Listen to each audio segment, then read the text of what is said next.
We all ask ourselves this question at some point, right? What does it actually mean to live a good life? A successful one? Or let's use a more old school word for it, a blessed life. It's a question that really gets to the heart of who we are and what we value. It's a massive question, and people have been wrestling with it forever. One of the most famous answers, one that has shaped history, comes from this foundational text called the Sermon on the Mount. But here's the twist. What if that original answer has been quietly updated for our modern world? Okay, so let's get into this, because this is where it gets really fascinating. The source material we're looking at lays out not one, but two completely different blueprints for what a blessed life looks like. One is the original ancient vision. The other? It's a modern reflection that, well, it might feel a little too familiar. All right, first up, let's look at that original blueprint. These ideas are known as the Beatitudes, and they lay out a vision for a truly flourishing human life that was, and honestly still is, completely countercultural. It kind of flips everything on its head. So right off the bat, this is, well, it's pretty radical. Being blessed here isn't about being strong or having it all together. Nope, it's about being poor in spirit. And what that means is basically recognizing you need help, that you need something bigger than yourself. It's a vision that kicks off with humility. And here's the next layer, and the logic is just beautiful. It's simple and profound. A blessed life means giving grace to other people. Because, let's face it, we all need grace ourselves. It's about starting this incredible cycle of mercy. Now, this is so interesting. You see that word actively? Peacemaking isn't just, passively trying to avoid a fight. It's the hard, active work of fixing what's broken between people, of building bridges where there's nothing but a chasm. So when you put it all together, this original blueprint says a blessed life is defined by things like humility, mercy, and this deep, driving hunger for real justice. It's a totally upside-down way of looking at the world. Now let's see how that stacks up against a more modern take. So let's pivot and look at the modern reflection. This is where we see how that original idea gets rebuilt, or maybe completely reimagined. The source material presents this kind of parallel list of values that reflects a mindset focused on totally different goals.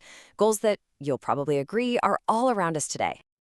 And boom, there it is, the direct opposite. The highest good isn't humility anymore, it's total self-sufficiency. The dream is to be your own island, to never need anyone for anything. It's the polar opposite of being poor in spirit.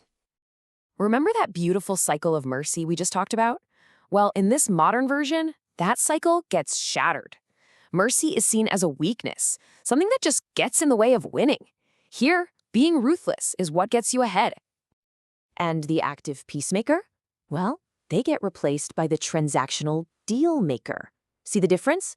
It's not about healing or bringing people together anymore. It's about leverage. It's about influence. It's about becoming a mover and shaker in a world that's just one big power play. So, this alternate vision, it paints a totally different picture of a so-called blessed life. It's a life defined by grabbing power, protecting your own comfort at all costs, and celebrating this almost radical form of self-reliance. Okay, we've looked at the two visions on their own. Now for the fun part. Let's hold them up right next to each other, like a mirror. This is where the contrast gets incredibly sharp and maybe, just maybe, a little bit uncomfortable. I mean, just look at that. It's night and day. On one side, humility is the path to true inheritance, to having a real stake in the world. On the other, aggression is how you dominate, in business, in politics, everywhere. We're talking about two completely opposite playbooks for power and influence. And the contrasts just keep coming. One vision blesses those who mourn, who are brave enough to actually feel the world's pain. The other?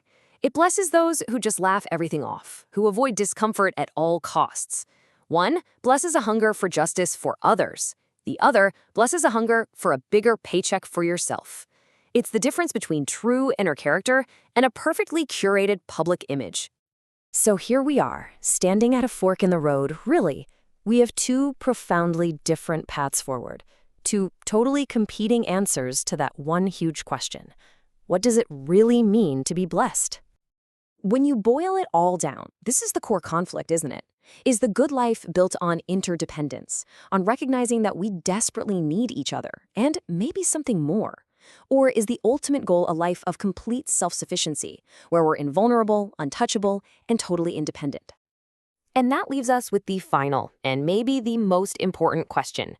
And this isn't just some academic exercise. These aren't just old philosophies or modern critiques. They are active blueprints for how to live. So I want you to take a look around, at our culture, at our political debates, even at our own ambitions. Which of these two visions of a blessed life do you really see shaping the world around you?